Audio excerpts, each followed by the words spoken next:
السلام علیکم ورحمۃ اللہ وبرکاتہ۔ وعلیکم السلام ورحمۃ اللہ۔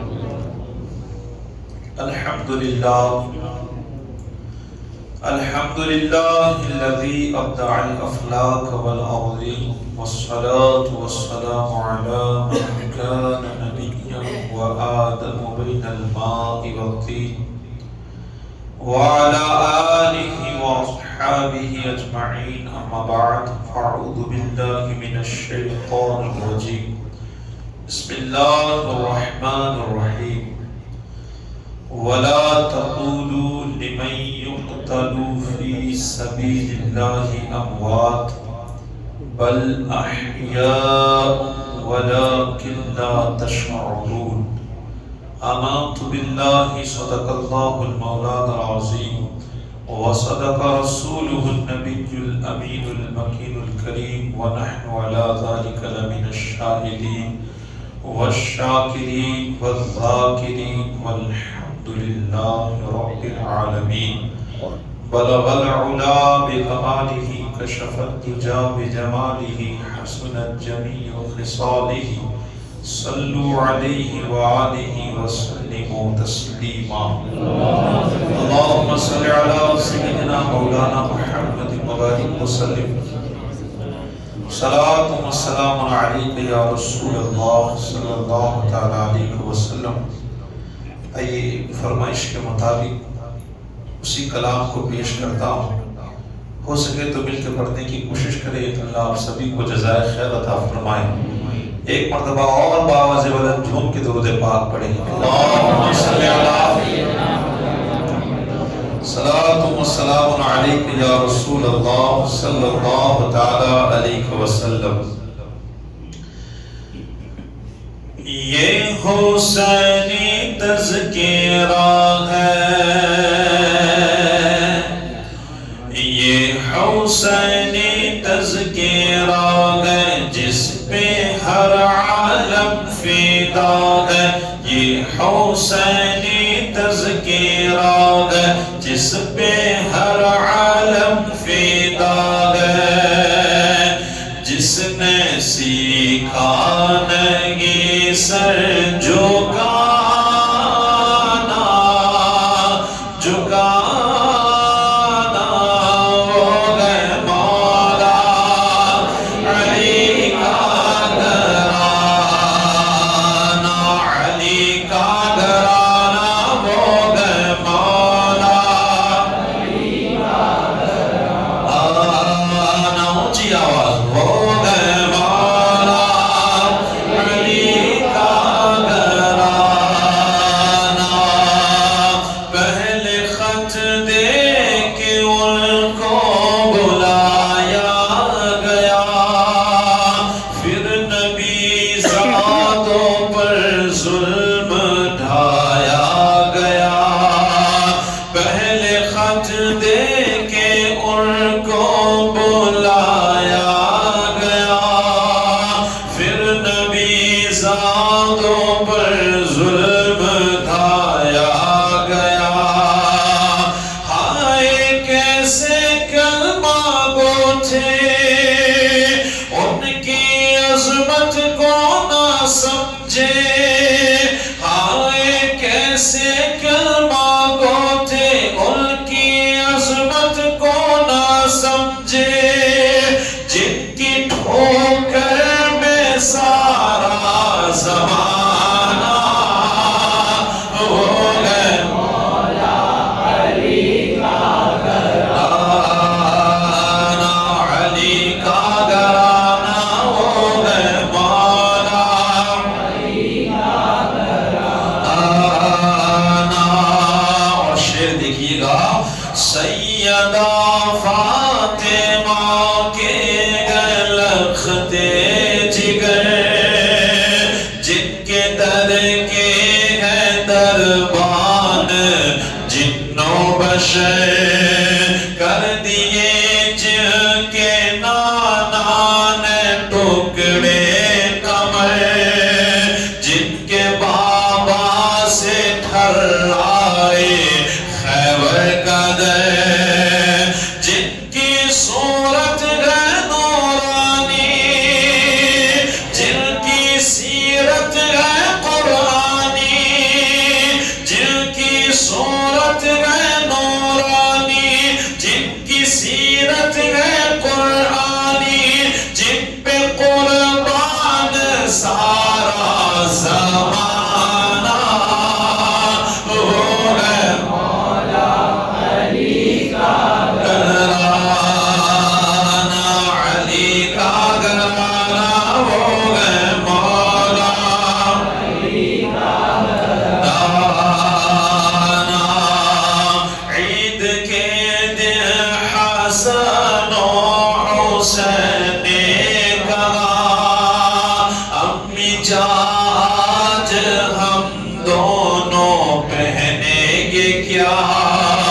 رو پڑی فاطمہ حکم رب کا ہوا خود سے جوڑے جبریل لے کر کے جا باغ جنت کے گئے پھول وہ نواسائے رسول باغ جنت کے گئے پھول وہ نواسائے رسول کیسے پہنیں گے کپڑا پرانا وہ ہے مولا علی کا گھرانہ وہ ہے مولا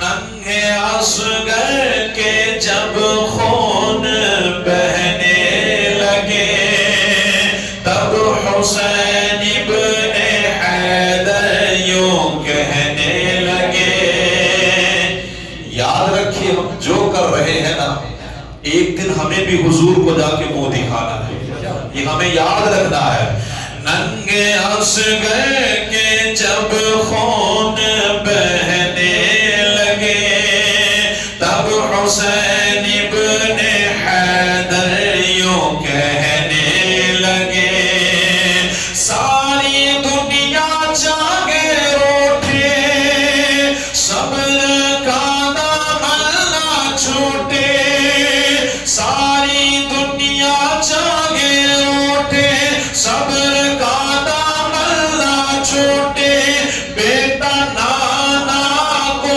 منہ دکھانا ہو گئے مولا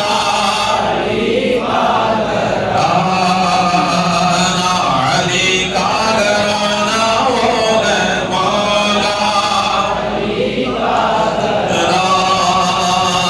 آخری شعر ہے دیکھیے گا رب کی جانب سے تقدیر کا فیر تھا ورنہ ہر بچہ شبیر کا شیر تھا رب کی جانب سے تقدیر کا فیر تھا ورنہ ہر بچہ شبیر کا شیر تھا شام کو جاگے سویرا ہو جانا یا اندھیرا شام کو جاگے سویرا ہو جانا یا اندھیرا صرف سیکھا ہے سر کو کٹانا ہو گئے مولا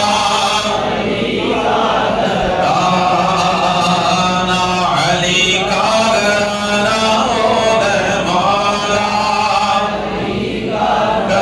گھرانہ ہو گئے مولا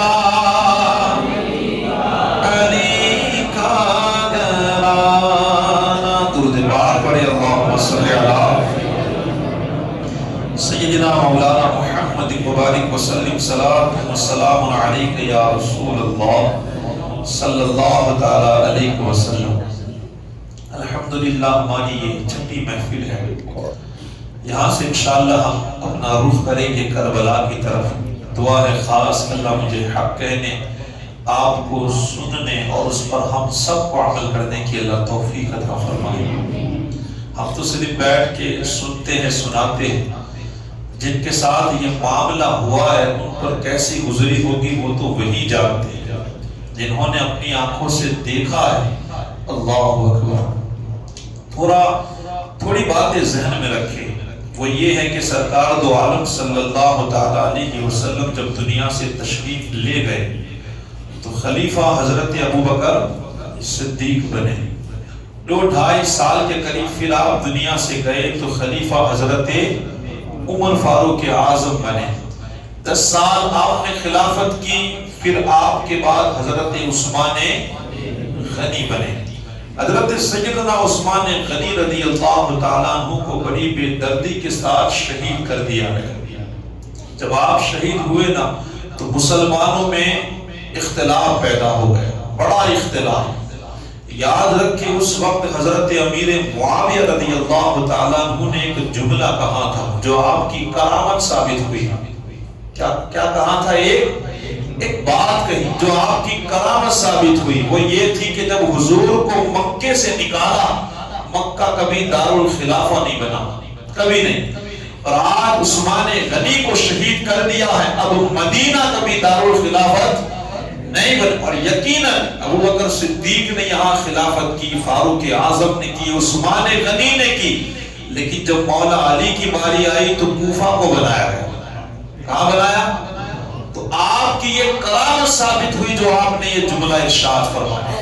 خیر، حضرت عثمان غنی رضی اللہ تعالیٰ عنہ کو جب شہید کر دیا گیا تو دو اختلاف، دو گروہ میں مسلمان بٹے۔ کئی لوگ ایسے تھے جو امیر معاویہ کی طرف تھے، کئی ایسے تھے جو مولا کائنات کی طرف تھے، لیکن اس کے بعد جو خلیفہ بنے وہ حضرت مولا کائنات تھے، اور وہی الحمدللہ سب سے بہتر تھے اور وہی حقدار تھے۔ مولا کائنات خلیفہ بنے، اس کے بعد 6 سال تک کم سے کم آپ نے خلافت کی، اس کے بعد آپ بھی دنیا سے تشریف لے گئے تو آپ کے بیٹے امام حسن بنے۔ کون بنا؟ امام حسن۔ امام حسن رضی اللہ تعالیٰ عنہ بڑے نرم مزاج کے تھے، بڑے نرم مزاج کے انسان، وہ نہیں چاہتے تھے، آپ نے دیکھا تھا کہ مولا کائنات کی خلافت کے اندر آپ نے دیکھا کہ کئی مسلمانوں میں اختلاف جیسا رہا، تو آپ کے حوالے سے تو پہلے ہی حضور نے کہا تھا کہ میرا بیٹا یہ 2 مسلمانی گروہ میں صلح کرا دے گا۔ آپ نے چاہا کہ لاؤ کسی طرح یہ سارے مسلمان جو اختلاف تھوڑا تھوڑا نظر آتا ہے وہ سب میں اتفاق ہو جائے، سب مل جائے، تو آپ نے اسی وجہ سے کہ مسلمان ایک ہو جائے، لڑائی جھگڑے ختم ہو جائے، آپ نے خلافت حضرت امیر معاویہ رضی اللہ تعالیٰ عنہ کو سونپ دی، اور ہمارا اس پر ایمان ہے، عقیدہ ہے۔ جس طرح حسین کسی باطل کے ہاتھ میں بیعت نہیں دے سکتا، اسی طرح امام حسن بھی کبھی دیں گے، لیکن امام حسن نے جو فیصلہ کیا ہے ہم اپنی سر آنکھوں پہ اس فیصلے کو رکھتے ہیں، ہم اس کے آگے کچھ سوچتے نہیں۔ امام حسن نے جو کیا وہ بالکل، اسی لیے آج ہم دل سے تسلیم کرتے ہیں، مگر آج بھی نہیں ماننے والے امام حسن کو بھی گالیاں دیتے ہیں، وہ کسی طرف نہیں ہوتے۔ امام حسن رضی اللہ تعالیٰ عنہ نے امیر معاویہ رضی اللہ تعالیٰ عنہ کو کرسی سونپ دی، پھر چند مطلب کہ کچھ ہی عرصے کے اندر امام حسن دنیا سے تشریف لے گئے، لیکن امام حسن نے حالات کو دیکھ لیا تھا۔ آپ نے اپنے بھائی سے یہ بات بتا دی تھی امام حسین سے کہ اے میرے بھائی یاد رکھنا، کچھ بے وقوف ہوگے وہ آپ کو خلیفہ بنانے کی کوشش کرے گی، لیکن آپ ان کی باتوں میں مت آنا، وہ بے وقوف لوگ آپ کو پہلے خلیفہ بنائیں گے اور پھر حالات بگڑے گے تو آپ کو شہر سے نکال دیں، تو آپ ذرا اس پر دھیان رکھنا ہے۔ اللہ اکبر، ایسا ہی ہوا۔ امیر معاویہ رضی اللہ تعالیٰ عنہ کے دور میں امام حسین کے پاس بڑے خط آئے، اس وقت بھی آئے تھے، لیکن امام حسین رضی اللہ تعالیٰ عنہ نے ان کو کوئی جواب نہیں دیا اور منع کر دیا کہ نہیں، میں کبھی ایسا کر سکتا اور میں کسی سے بیعت لینا نہیں چاہتا ہوں، کسی سے نہیں۔ امیر معاویہ رضی اللہ تعالیٰ عنہ کی زندگی چلتی رہی، کئی سالوں تک آپ کرسی پر بیٹھے۔ اللہ اکبر، پھر وہ وقت آیا جب آپ دنیا سے جانے لگے۔ جب دنیا سے آپ جانے لگے، ایک اور بات یہاں یاد رکھیے گا، ایک بات یہ بھی طے ہوئی تھی کہ اگر امیر معاویہ دنیا سے چلے گئے تو کون خلیفہ بنے گا؟ تو بات یہی طے تھی کہ امام حسن کو پھر سے خلافت دی جائے گی۔ کس کو دی جائے گی؟ ان کے بیٹے کو نہیں، کن کو؟ امام، لیکن امام حسن یہ امیر معاویہ سے پہلے دنیا سے چلے گئے۔ امیر معاویہ رضی اللہ تعالیٰ عنہ کی بھی بادشاہت کئی وقت تک چلی، کئی برسوں تک، الحمدللہ وہ بھی بڑا خوبصورت دور تھا۔ امام حسین نے ان کے خلاف کبھی کوئی قدم اٹھایا کیونکہ آپ جانتے تھے کہ یہ بالکل صحیح انسان ہے، بالکل صحیح، بڑا پیار تھا، بڑی محبت تھی، اہل بیت کی بھی ان کے دل میں بڑی محبت تھی۔ آخر کار وہ لمحے آئے، آخر ان کے دین تھے۔ آخر میں جانتے ہو آپ جو یزید کو وصیت کی، اسے کہا کہ بیٹا کرسی پر تو ہی بیٹھنے والا ہے، لیکن میری چند نصیحتیں ہیں، وصیتیں ہیں، وہ تجھے خاص یاد رکھنی ہے۔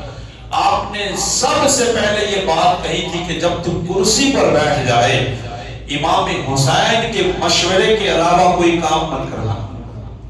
سب سے پہلی بات، کوئی بھی کام ہو تو ان سے سب سے پہلے مشورہ کرنا، اور تو بعد میں کھانا، ان کو پہلے کھلانا، تو بعد میں کپڑے پہننا، ان کو بڑی ساری باتیں کہیں، اور آخر میں نے جو پڑھا یہاں تک کہا کہ بیٹا یاد رکھنا، اگر حسین ناراض ہے نا تو ہم سے اللہ بھی ناراض ہو جائے گا، اللہ کے رسول بھی ناراض ہو جائے گا، کون شفاعت کرے گا ہماری؟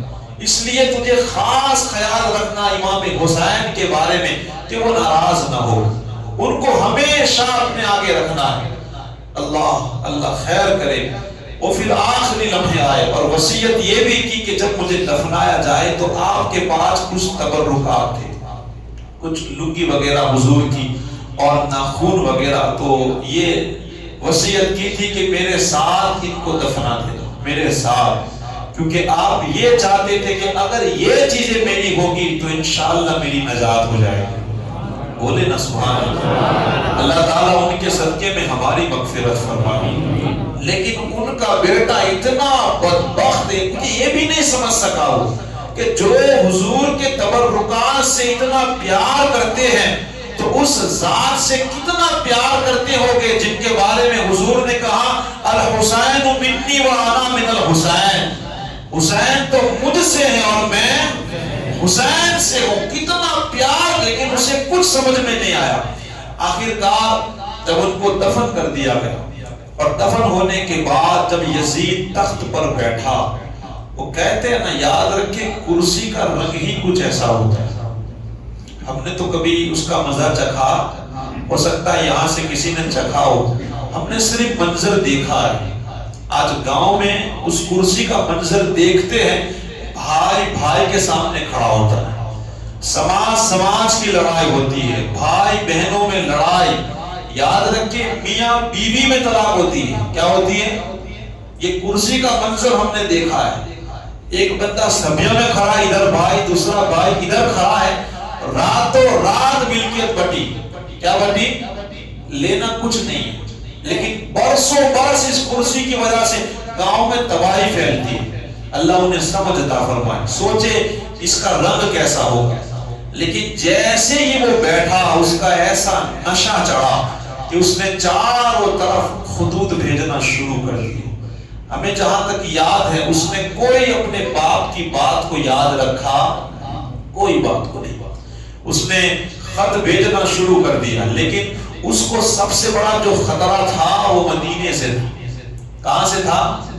وہ دوسروں کو تو جانتا تھا کہ قابو کر لوں گا، ان میں کوئی بڑا اسے نظر شاید نہیں آیا، لیکن اس کی نظر تھی کہ بس مدینے سے کیا جواب آتا ہے، کیونکہ وہاں حسین ابن حیدر موجود تھے، اس کی نظر خاص ان پر تھی۔ اور دوسرے نمبر پہ حضرت عبداللہ بن زبیر اور عبداللہ بن عمر، یہ دو تین لیکن دو خاص لوگ تھے، ایک حسین اور ایک عبداللہ بن زبیر۔ ان پر خاص وہ جانتا تھا کہ اگر ان لوگوں نے میری بیعت کر لی تو پھر کوئی میرے سامنے دیوار بن کر کے کھڑا نہیں ہو سکتا، اور لیکن اگر ان لوگوں نے میری بیعت نہیں کی تو میرا کبھی کام مکمل ہوگا، کبھی نہیں مکمل ہوگا، بس اسے یہی فکر تھی۔ خیر یزید نے خط بھیجا، مدینے روانہ کیا۔ اس وقت وہاں کا جو گورنر تھا اس کا نام تھا ولید، جو اس وقت گورنر تھا اسی کے ہاتھ میں سب کچھ سونپا گیا تھا۔ جیسے ہی ولید کو خط ملا اس میں لکھا گیا تھا سب سے پہلے سلام دعا کے بعد کہ میرے بابا امیر معاویہ رضی اللہ تعالیٰ دنیا سے جا چکے ہیں اور میں بیٹھا ہوں، آپ اب یہ کام کریں کہ سب سے پہلے حسین ابن علی اور عبداللہ بن زبیر سے بیعت لے لیں۔ کن سے لینی ہے؟ اونچی آواز، آپ سمجھتے چلے بات کو۔ حضرت امام حسین سے، اور دوسرے کون؟ عبداللہ بن زبیر۔ خاص کر کے اب جو انسان تھا نا ولید، وہ بھی جانتا تھا کہ یزید کیسا انسان ہے۔ اب اس کو بھی پتا تھا کہ ان سے بیعت کے لیے بولنا یہ بڑا مشکل کام ہے، کیونکہ وہ جانتا تھا کہ یزید کون ہے۔ جانتے ہو آپ کہ یزید کس انسان کا نام ہے؟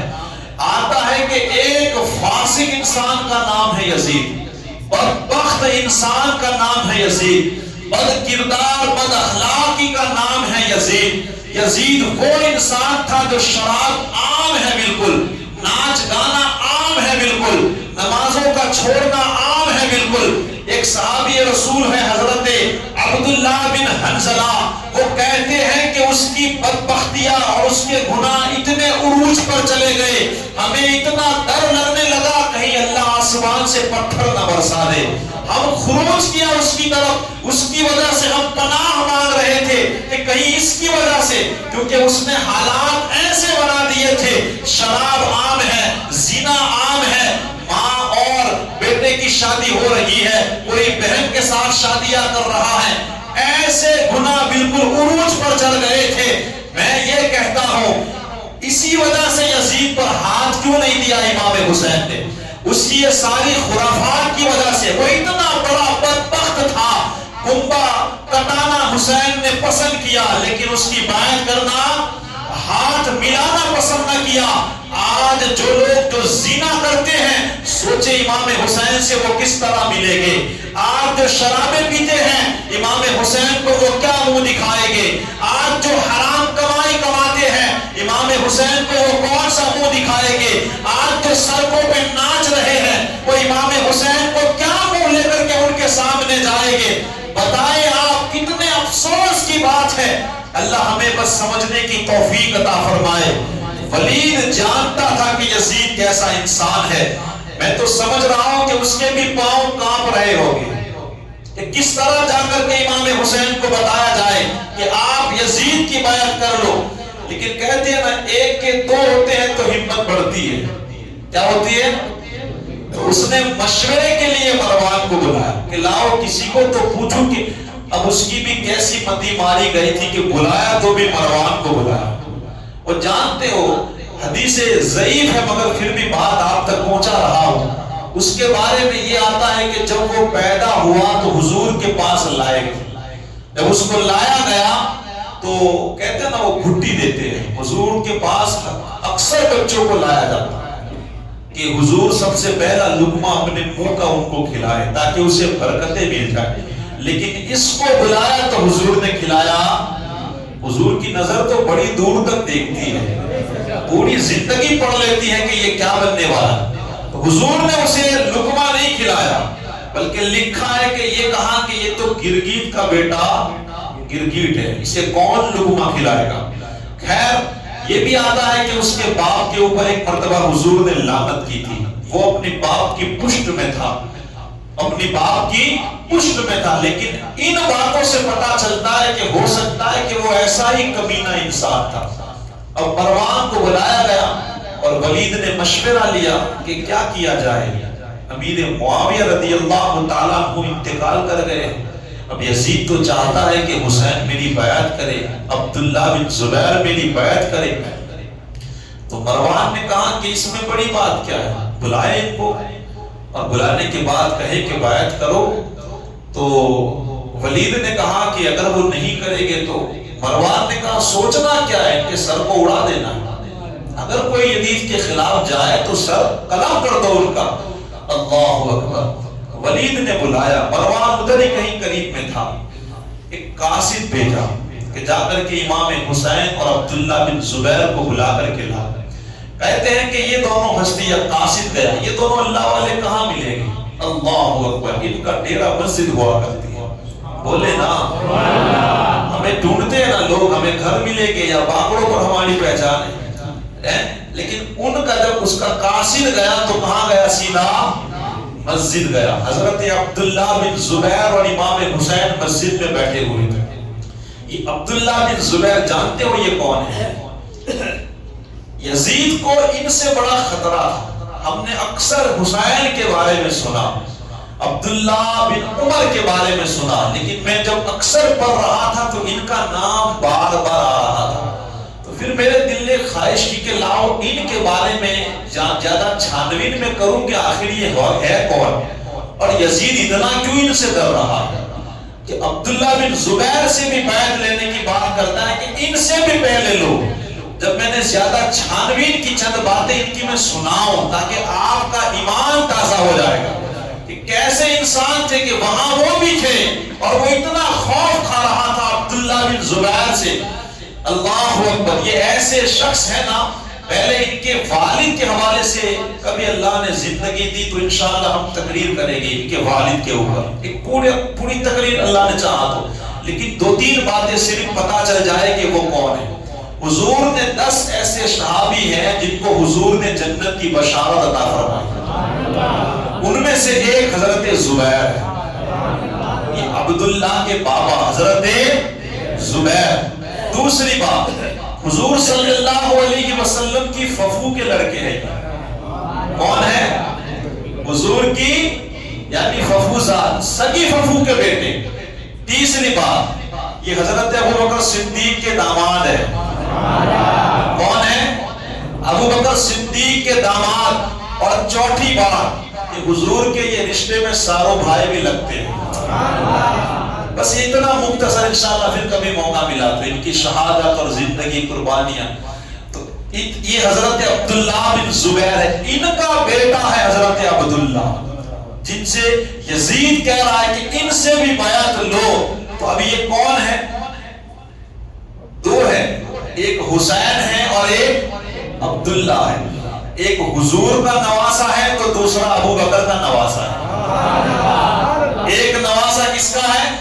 حضور کا، اور دوسرا ابو بکر کا۔ یہ عبداللہ، صحابہ کہتے ہیں کہ 7 دن تک لگاتار روزہ رکھتے، لیکن 7ویں دن بھی ہم سے زیادہ ان میں طاقت ہوتی تھی، اتنے پاورفل تھے۔ اور جنگیں ہوتی نا، جنگیں اور منجک نیچے تھے، وہ ڈالتے تھے نا، حملہ کرتے تھے۔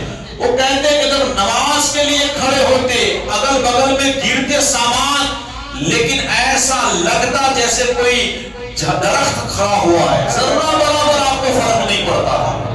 عبادت کا یہ عالم تھا حضرت عبداللہ بن زبیر رضی اللہ۔ اور الحمدللہ میں نے ایک بات پڑھی، بڑا دل خوش ہوا، کیا شانیں ہوگی ان کی۔ جب یہ پیدا ہوئے نا تو سب سے پہلے ان کو حضور کے پاس لایا گیا، سب سے پہلے حضور کے پاس۔ اور ان کی ولادت بھی کیا ولادت تھی، یہودی لوگ بڑے کمینے لوگ ہیں۔ آج بھی ہم نے سن رکھا تھا کہ اسرائیل یعنی بڑے طاقتور ہے، پرندہ پڑھ نہیں مار سکتا، کیا کیا سنا تھا۔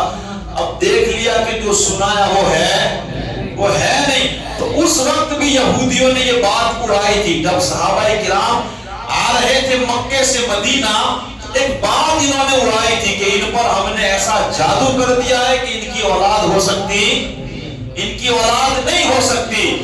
تو مدینے میں ہجرت کے بعد سب سے پہلے جو بچہ پیدا ہوا وہی عبداللہ بن زبیر ہے۔ ان کی پیدائش پر مدینے میں یوں سمجھو جیسے عید ہو گئی تھی، اتنی خوشیاں منا رہے تھے کہ حضرت عبداللہ پیدا ہوئے، حضرت عبداللہ پیدا ہو گئے۔ ان کا نام بھی حضور نے رکھا ہے اور اپنے منہ میں کچھ چیز چبا کر کے حضرت عبداللہ کو کھلائی۔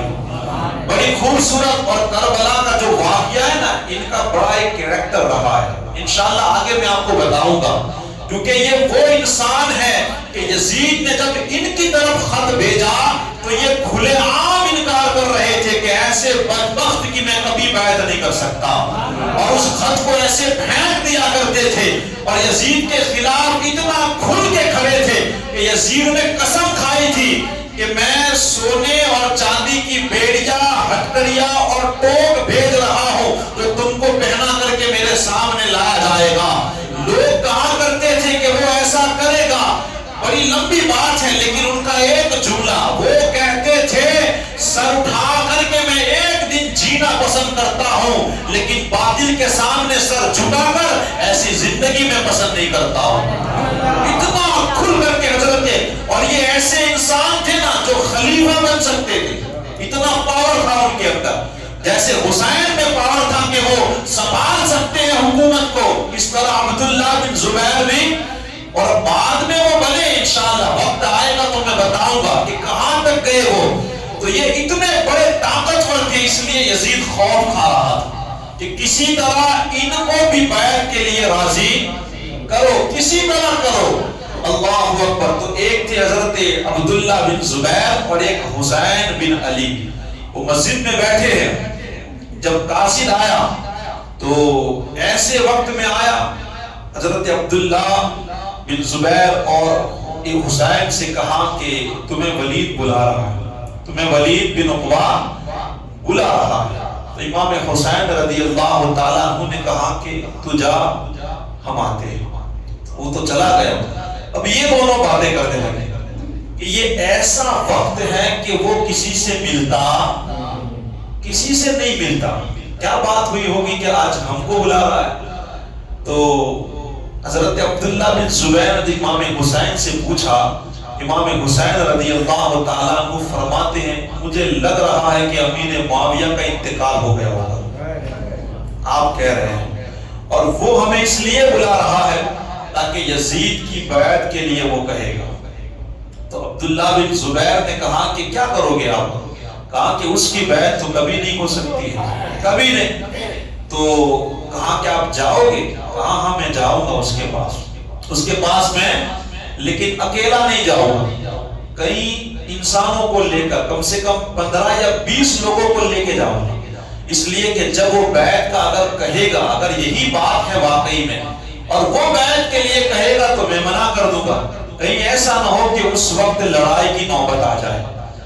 اگر یہ نوبت آئی تو میں بندے پہلے سے لے کے جاؤں گا. اور حضرت عبداللہ بن زبیر کی میں بات کہہ دوں، جب قاصد بھیجا نا ولی نے، تو کہیں نہ کہیں بہانہ کر کے انہوں نے ٹال دیا. کہیں نہ کہیں وہ ملتے ہی نہیں تھے. وہ بڑا گھبرا رہا تھا کہ یہ بندہ کیوں نہیں آ رہا ہے، لیکن وہ کسی نہ کسی بہانہ بنا کر کے وہ جاتے ہی نہیں تھے ملنے. آخرکار دوسرے دن حضرت عبداللہ بن زبیر مکہ چلے گئے. کہاں گئے؟ مکہ چلے گئے. لیکن حسین بن علی وہ گئے ولید کے پاس، اور گئے تو فوراً یہی ماجرا پیش آیا. وہ خط نکالا اور خبر دی کہ حضرت امیر معاویہ رضی اللہ تعالیٰ عنہ کا انتقال ہو گیا. تو امام حسین نے فوراً پڑھا اِنَّ لِلَّهِ وَإِنَّ إِلَيْهِ رَاجِعُونَ. یہ دعا سیکھ لیں، صرف میت کے لیے نہیں ہے. یاد رکھیں کوئی بھی دکھی خبر ہو، تکلیف والی، چاہے بچوں کے بارے میں، فوراً یہ پڑھا کریں. اثر کیا ہوگا جانتے ہو؟ جو گیا ہے نا اللہ اس سے بہترین عطا فرمائے گا. تو عادت بنا لیں، مصیبت کے وقت پڑھنے کی یہ دعا ہے. تو امام حسین نے پڑھا کیونکہ جانتے تھے کہ یہ بہت بڑی مصیبت ہے، بہت بڑی مصیبت ہے. تو جب یہ خبر مل گئی، خبر ملنے کے بعد فوراً کہا کہ یزید چاہتا ہے کہ آپ اس کی بیعت کریں. کیا چاہتا ہے یزید؟ اس کی آپ بیعت کریں. امام حسین رضی اللہ تعالیٰ عنہ نے بڑے ٹھنڈے لہجے میں کہا، جو ایک تاریخی جملہ مانا جاتا ہے کہ میرے جیسا بندہ اس کی بیعت کبھی نہیں کر سکتا ہے. امام حسین اپنے آپ سے کہہ رہے ہیں کہ میرے جیسا انسان اس کی بیعت کبھی نہیں کر سکتا ہے. اور اگر آپ کو چاہیے تو چھپ کر کے کیوں مانگتے ہو؟ بلاؤ سب کو، باہر نکلو، سب کو اکٹھا کرو، خبر دو اور سب کی بیعت لو، پھر دیکھا جائے گا کیا کرتا ہے. یہ کہنے کے بعد ولید نے کہا کہ یہ بیعت نہیں کرے گی، آپ جائیے. جب جانے کی اجازت دی تو جو مروان تھا وہی تھا، وہ فوراً بولا کہ آپ بہت بڑی غلطی کر رہے ہیں، انہیں مت بھیجیے، یہ ابھی اکیلے ہیں، ان سے زبردستی بیعت لے اور اگر نہ لے تو انہیں قتل کر دو. اللہ اکبر. وہ امام حسین رضی اللہ تعالیٰ عنہ کے سامنے کہہ رہا. لیکن امام حسین رضی کہتے ہیں نا کہ یہ سامنے سے کبھی جھگڑے کو پسند نہیں کرتے. آپ نے فوراً اس کی طرف پلٹ کر کے دیکھا، ایک جملہ کہا کہ تو مجھے قتل کرے گا یا یہ کرے گی، تو بھی جھوٹا انسان ہے تو. اتنا کہنے کے بعد آپ چلے جاتے ہیں اور مروان ولید کو بڑا کچھ سناتا ہے بار بار کہ یہ اچھا موقع تھا، تم نے انہیں کیوں جانے دیا، اب ان کے اوپر تم قابو نہیں پا سکے گے، کیونکہ ان کو ایک خوف تھا کہ اگر یہ لوگ کھڑے ہو گئے یزید کے سامنے تو پاسا پلٹتے دیر نہیں لگے گی۔ یہ ایک خوف لگا تھا کہ اس کی کرسی صحیح سلامت نہیں رہنے والی ہے۔ اللہ اکبر۔ ولید نے ایک بڑی خوبصورت اس وقت بات کہی تھی کہ تو یہ چاہتا ہے کہ صرف میں ان کو اس وجہ سے قتل کر دوں کہ یزید کی بیعت کرنا نہیں چاہتے، تو یہ چاہتا ہے سون پوری دنیا اگر میرے قدموں میں رکھی جائے پھر بھی میں نواسے رسول کے خون کرنا پسند نہیں کروں گا، کبھی نہیں۔ اور یقیناً یہ دنیا کی دولت کیا ہے، یہ تو ایک نہ ایک دن ختم ہو جائے گی، لیکن اہل بیت کی محبت کبھی ختم نہیں ہو سکتی ہے۔ آخرکار خیر بات بڑی آگے ہے۔ امام حسین رضی اللہ تعالیٰ عنہ جب یہاں سے گھر گئے نا، آپ کے ذہن میں بس ایک ہی بات چل رہی تھی کہ اب کیا کیا جائے، کیونکہ آپ جانتے تھے کہ وہ چپ تو بیٹھنے والا وہ ہے ہی نہیں، اب کرنا کیا ہے، بڑے آپ کشمکش میں تھے کہ اب کیا کیا جائے۔ حضرت عبداللہ بن زبیر تو نکل گئے تھے مکہ کی طرف، وہ کیا کرتے آخرکار؟ آتا ہے کہ ایک محمد بن حنفیہ تھے، ان کے ساتھ امام حسین کی کچھ باتیں ہوئی، تو انہوں نے چند باتیں امام حسین رضی اللہ تعالیٰ عنہ کو کہی تو اس پر آپ راضی ہو گئے۔ انہوں نے کہا کہ دیکھو آپ کے ساتھ ابھی ایک ایسا معاملہ پیش ہے، آپ جہاں پر بھی جاؤ گے نا آپ کے خلاف ایک نہ ایک ٹکڑی تو ضرور نکلے گی۔ کیا نکلے گی؟ آپ جس علاقے میں چلے گئے، جس شہر میں چلے گئے، کچھ آپ کے ماننے والے ہوگے تو کچھ خلاف بھی۔ اور یہ ہم نے پوری زندگی دیکھا ہے، ایک گھٹیا انسان ہو نا، بالکل گھٹیا، اس کے فیور کے بھی لوگ ضرور نکلتے ہیں۔ آپ نے دیکھا ہے ایک دم بالکل ٹھڑ تلاش بندہ، لیکن اس کو بھی پتہ نہیں چاہنے والے کچھ نہ کچھ تو نکل ہی جاتے ہیں۔ مگر یاد رکھنا ہے جو بندہ جس سے محبت کرتا ہے کل قیامت کے دن وہ اسی کے ساتھ اٹھایا جائے گا۔ ہمیں اللہ والوں سے محبت کرنے کی اللہ توفیق عطا فرمائے۔ تو کہا کہ میں کیا کروں؟ کہا کہ آپ جہاں جائیں گے کوئی نہ کوئی آپ کے خلاف ضرور کھڑا ہوگا، اور پھر جب خنجر اور نیزے نکلیں گے تو وہ آپ کی طرف بھی آئیں گے۔ تو کہا مجھے کرنا کیا چاہیے؟ تو بڑا خوبصورت مشورہ دیا کہ آپ ایک کام کریں، ابھی ادھر ادھر کہیں پہ دن نکالتے رہے، کہیں نہ کہیں دن نکالتے رہے، اور جب آپ کو لگے کہ ماحول بالکل اچھا یا ٹھنڈا ہو گیا ہے آپ اس وقت بہترین فیصلہ لے سکتے ہیں۔ کہا ابھی کیا کرو؟ کہا ابھی میرا مشورہ یہ ہے کہ یہاں سے آپ مکہ چلے جائیں، حرم شریف میں آپ چلے جائیں۔ اللہ اکبر۔ امام حسین رضی اللہ تعالیٰ عنہ اس فیصلے پر راضی ہو گئے، اس مشورے پہ آپ راضی ہوئے کہ یہ بالکل ٹھیک رہے گا۔ انہی کے فیصلے کے مطابق رات گزری، جب صبح ہوئی تو پھر بات کی کہ پھر بلانے کی بات ہوئی، تو امام حسین نے یہ کہہ کے بات ٹال دی کہ مجھے ایک دن کا موقع دیا جائے، کیونکہ آپ جانتے تھے کہ اگر میں یہاں رہا وہ بدبخت ماننے والا وہ یہاں بھی خون خرابہ کرے گا۔ خیر امام حسین نے جو وقت مانگا آپ اس میں پوری تیاری کرنے لگے۔ جن کو لینا تھا، ایک آپ اکیلے نہیں تھے، پورا قافلہ تھا، اور آپ کو معلوم تھا کہ اب یہاں سے ہم ہمیشہ کے لیے، اب آپ تصور کریں مدینہ چھوڑنے کی باری آئی تھی۔ آپ سوچیں ایک بندہ جو صرف 15 دن یا 20 دن جو جاتے ہیں، انہیں پوچھے آپ 15 دن کے لیے یا 20 دن کے لیے کوئی جاتا ہے، اور جب وہاں سے نکلنے کی باری آتی ہے پوچھے کہ اس کے دل پہ کیا گزرتی ہے، کیسے اس کا دل روتا ہے۔ آپ صرف تصور کریں امام علی مقام نے کس طرح مدینے کو چھوڑا ہوگا، کیا گزری ہوگی آپ کے اوپر۔ وہ مدینہ جو کونین کا تاج ہے، جس کا دیدار مومن کی معراج، وہ مدینہ جہاں صبح شام فرشتے آتے ہیں اللہ کی اجازت سے، صبح شام، اور ایک مرتبہ جو آتا ہے قیامت تک اسے موقع نہیں ملے گا۔ یہ وہ مدینہ ہے جہاں امام حسین نے اپنا بچپنا گزارا، جہاں اپنی جوانی گزاری، جہاں پوری زندگی آپ کی گزری ہے۔ آج وہ مدینہ امام حسین کو چھوڑنا پڑ رہا۔ سوچے آپ صرف تصور کریں کبھی کہ امام علی مقام پہ کیا گزرتی ہوگی۔ ایک وہ وقت تھا جب ان کے نانا نے مکہ چھوڑا تھا. کیا چھوڑا تھا؟ مکہ. وہ بھی کس کے لیے؟ صرف دین کے لیے. کس کے لیے؟ ہم آج بھی اس دین کی اہمیت کو نہیں سمجھ پائے.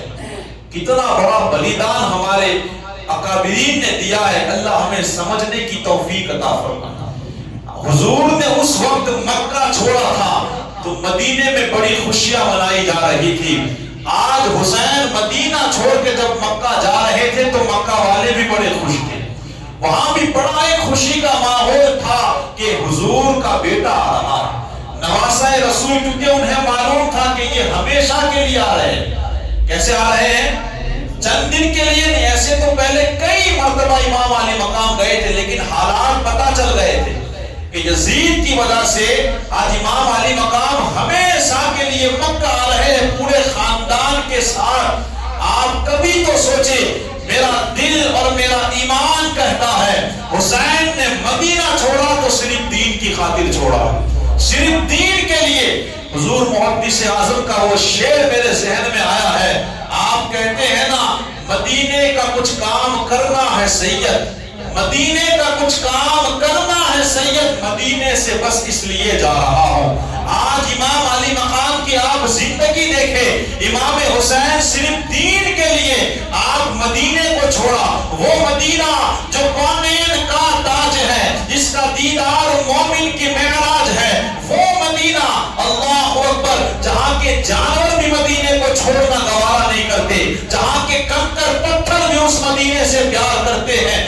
آج وہ مدینہ حسین ابن علی چھوڑ رہے ہیں. اے لوگوں، میں آپ سے پوچھنا چاہتا ہوں، حسین نے تو دین کی خاطر مدینے کو چھوڑا، ہم نے دین کی خاطر کیا چھوڑا ہے؟ ہم فلم نہ چھوڑ سکے، ہم ناچ گانا نہ چھوڑ سکے، ہم شراب نہیں چھوڑ پاتے، ہم جوا نہیں چھوڑ پاتے، ہم نماز پڑھ نہیں پاتے ہیں. آج ہم دیکھیں، ہماری عورتوں کے حالات دیکھیں، وہ پردہ نہیں کر پاتی ہے.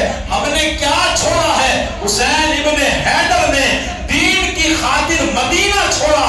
آج ہم کیا چھوڑ رہے ہیں؟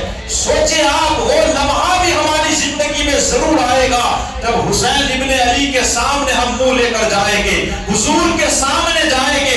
کون سا چہرہ لے کر جائیں گے؟ آج ہم اپنے نام اعمال کو دیکھیں، ہم اپنے دن رات کو دیکھیں، ہم کتنی نافرمانیاں کرتے ہیں. اگر حسین کو راضی کرنا ہے، ایک ہی راستہ ہے کہ حسین کے مشن کو آگے بڑھایا جائے. جس مقصد کے لیے حسین آج مدینے سے جا رہے ہیں، اس مقصد کو ہمیں آگے بڑھانا ہے، تبھی یہ کامیاب زندگی بنے گی. خیر، وہ لمحہ آیا کہ امام علی مقام رضی اللہ تعالیٰ اپنے پورے کنبے کو لے کر کے آپ نے مدینے کو چھوڑ دیا. وہ وقت ان پر کیسی گزری ہوگی وہ وہی سمجھ سکتے ہیں. آخری جو لمحے ہوگے نا آپ کی نظروں کے سامنے، آپ کے نانا کا مزار ہوگا. آخری نظر جو ہوگی کہ آپ پتہ نہیں کب دیکھنے کو ملے گا، وہ کس طرح آپ نے چھوڑا ہوگا، وہ وہی سمجھ سکتے ہیں. ہمارا آپ کا دل وہ چیز کو سمجھ کبھی نہیں سکتا ہے. کبھی اس بات کو، یہ ایک اہل محبت کی بات ہے. یہ وہ لوگ اس چیز کو سمجھ پاتے ہیں جن کے دلوں میں درد ہے، جو امام علی مقام سے محبت کرتے ہیں. وہ اس غم کو سمجھ سکتے ہیں کہ ہمارے حسین نے کس طرح مدینہ چھوڑا ہوگا، ان پر کیا گزری ہوگی. اور ساتھ میں بچے ہیں، ساتھ میں بیویاں ہیں. اللہ اکبر. بتاتے ہیں کہ امام علی مقام دین کو آرام کرتے تھے اور رات کو سفر کرتے تھے تاکہ کوئی دیکھ نہ لے، بیچ میں کوئی مل نہ جائے. مگر ایک عبداللہ بن متین کہتے ہیں کہ وہ ملے، وہ بڑی محبت کرنے والے تھے. جب دیکھا اس قافلے کو تو بتایا کہ امام علی مقام کہاں جا رہے ہو؟ تو کہا کہ حالات ایسے ہیں، میں مکے جا رہا ہوں. وہ بھی اچھی طرح جانتے تھے کوفہ والوں کو. انہوں نے بھی ایک مشورہ دیا، اے امام علی مقام، بس ایک مشورہ ہے میرا، آپ جہاں بھی جانا ہو جائے، لیکن کوفہ مت جائیے گا. کہاں مت جائیے گا؟ کوفہ مت جائیے گا. اس لیے کہ انہوں نے آپ کے باپ کے ساتھ غداری کی ہے، آپ کے بھائی کے ساتھ غداری کی ہے، اور مجھے یقین ہے کہ وہ آپ کو بلائیں گے. وہ آپ کو یہی لوگ تھے جو کلمہ پڑھتے تھے مگر دین کے غدار لوگ تھے. آج بھی ایسے ہمارے معاشرے میں ہوتے ہیں. کئی لوگ ایسے دیکھے باقاعدہ کہ کہ جو جنہیں کلمہ پڑھنا بڑا اچھا لگتا ہے، اپنے آپ کو مستقل، جب دین کی کوئی بات ان کو کہی جائے نا تو پتہ نہیں ان کو ان کا خون کیوں کھولنے لگتا ہے، وہ دین ان کا کیوں گوارا نہیں کرتا ہے۔ حالانکہ اسلام وہ چیز ہے، اگر کوئی ہمیں کہہ دے کہ یہ اللہ اس کے رسول کا فرمان ہے تو ایک سچے مسلمان کو سر جھکا دینا چاہیے۔ ایک سچا مسلمان کبھی مقابلہ نہیں کرتا، اگر وہ یہ کہے کہ یہ اللہ اس کے رسول کا فرمان، وہ سر جھکا دیتا ہے، بس وہی کرتا ہے۔ میں سمجھتا ہوں کہ جو منافق ہوا کرتا ہے، اگر بتا دیا کہ یہ اللہ اس کے رسول کا فرمان، تو میں اور آپ کون ہیں جو اس چیز کے اوپر ٹپڑیاں بحث کرنے بیٹھے؟ تو کہتے ہیں کہ انہوں نے کہا کہ وہاں کبھی مت جائیے گا، اس لیے کہ یقین ہے کہ وہ آپ سے غداری کرے گا۔ اور سبھی کو پتا تھا کہ امام علی مقام کو وہ لوگ ضرور بلائے گی، اور ایسا ہی ہوا۔ جب امام حسین رضی اللہ تعالیٰ عنہ مکہ تشریف لے گئے، عبداللہ بن زبیر بھی کہاں تھے؟ وہ مکہ میں تھے۔ اب یہ بھی پہنچے، اللہ اکبر، بڑے لوگ خوش تھے، بڑا خوشیوں والا ماحول تھا۔ لیکن کوفہ والوں کو جب پتا چلا، پہلے بھی انہوں نے خط بھیجے تھے جب امیر معاویہ زندہ تھے کہ اے امام علی مقام، ہم تو آپ ہی کو خلیفہ مانتے ہیں، آپ چلے آئے، ہم آپ کے ہاتھ پر بیعت کریں گے، ہماری تلواریں آپ کے ساتھ ہیں، ہم پوری جان سے آپ کی مدد کریں گے۔ لیکن اس وقت امام حسین نے ان کے خطوط کو قبول نہیں فرمایا، اس لیے کہ امیر معاویہ بالکل کیا تھے؟ صحیح انسان تھے۔ لیکن اب ایسے حالات، اب پاسا بالکل پلٹ چکا تھا۔ اب جب خطوط آئے، ایک سے ایک خطوط امام علی مقام کی بارگاہ میں آئے، اب آپ سوچے وہ وقت نہیں تھا، اب پاسا بالکل الٹا تھا۔ اب ایسے بھی خطوط آئے کہ اے امام علی مقام آپ چلے آئے، کیونکہ انہیں پتا تھا اس وقت انہوں نے زیادہ زور کیوں نہیں دیا، کیونکہ وہ خود جانتے تھے کہ امام حسین خود امیر معاویہ سے محبت کرتے ہیں اور وہ آپ کے خلاف کبھی جائیں گے نہیں۔ لیکن یہاں ان کو پتا چلا کہ امام حسین خود یزید کی بیعت سے انکار کر دیا، امام حسین خود اس کی بیعت کرنا نہیں چاہتے ہیں۔ جب یہ باتیں ان کو پتا چلی تو وہاں تو میٹنگ پہ میٹنگ ہوئی، ان لوگوں نے تو شکر ادا کیا اور میٹنگ کر کے باقاعدہ جو کتاب میں ایک بات پڑھی، یہاں تک لکھی کہ میٹنگ کی اور میٹنگ کر کے کہا کہ ہمیں امام حسین کی مدد کرنی چاہیے، انہیں خطوط بھیجنا چاہیے۔ تو کسی نے کہا کہ اگر ہماری جان پہ آ جائے تو کیا کرنا چاہیے؟ کہا ہم ان کا ساتھ نہیں دیں گے۔ یہاں تک بتائیں کیسے غدار لوگ ہو گئے، وہ کیسے غدار، اور دنیا نے دیکھا کہ ان لوگوں نے ایسا ہی کیا تھا۔ خیر، تو ان کے اتنے خطوط آئے۔ علامہ نعیم الدین مراد آبادی علیہ رحمت و رضوان کی ایک آخری بات ہے کہ میں اپنی بات کو انشاءاللہ ختم کر دوں گا۔ اتنے خطوط آئے، ایک خطوط میں لکھا تھا اے امام علی مقام اگر آپ نہیں آئے، بہت سارے خطوط تو تھے مگر ایک خطوط میں بتاؤں کہ اے امام علی مقام اگر آپ نہیں آئے تو مجبوری میں ہمیں یزید کی بیعت کرنی پڑے گی اور ہم بیعت کر لیں گے، اور کل قیامت کے دن اگر اللہ ہم سے پوچھے گا تو ہم اللہ سے کہیں گے کہ مالک ہم تو حسین کو بلانا چاہتے تھے، ہم نے تو بڑا ان کو بلایا لیکن وہ نہ آئے تو ہم کیا کر سکتے تھے، ہم مجبور تھے، ہم نے مجبوری میں یزید کی بیعت کر لی۔ تو آپ کو اس وقت اللہ کے سامنے جواب دینا ہے۔ یہ ایک مسئلہ ایسا آ کے پھنسا تھا، علامہ نعیم الدین مراد آبادی علیہ رحمہ لکھتے ہیں یہ ایک ایسا خط اور ایک ایسی بات تھی جو بات امام حسین کو کوفہ لے جانے پر مجبور کر رہی تھی۔ کل ایک اللہ کا خوف دیکھیے ان کو کتنا، ہم تو بالکل بے فکر ہے نا، ہم بڑے بڑے گناہ کر جاتے ہیں، کوئی ذرہ برابر یہ خطرہ نہیں ہوتا کہ اللہ کے سامنے پیش ہو گئے تو کیا کریں گے۔ آج آسانی کے ساتھ ہم نے نماز چھوڑ دی لیکن کبھی افسوس نہیں، گالی بول دی کوئی افسوس نہیں، فلمیں دیکھ رہے کوئی افسوس نہیں، جھوٹ بول رہے کوئی افسوس نہیں، پتا ہے کہ یہ حرام کا کما رہے کوئی افسوس نہیں، ہماری عورتیں ایک سے کوئی افسوس کیوں نہیں ہوتا؟ کیونکہ ہمیں وہ لمحہ یاد نہیں آتا کہ اللہ کے سامنے حاضر ہو گئے تو کیا جواب دیں گے، وہ ہمیں خطرہ محسوس ہی نہیں ہے۔ لیکن یہ اللہ والے لوگ ایک ذرہ برابر خطا کرنے سے ڈر رہے تھے، کہیں اس کے بارے میں اللہ نے پوچھ لیا ہم اللہ کو کیا جواب دیں گے۔ یہ لوگ اپنا دولت سکتے ہیں، اپنا خاندان لٹا سکتے ہیں، اپنی جان قربان کر سکتے ہیں، لیکن ایسا کوئی کام نہیں کر سکتے جن کے بارے میں انہیں پتا ہے کہ اگر اللہ پوچھے گا تو کیا جواب دے گا۔ سوچے کتنا خوف تھا۔ ایک یہی مسئلہ تھا امام حسین کے سامنے، حالانکہ وہ خود جانتے تھے کہ وہ غدار ہے۔ کیا جانتے تھے؟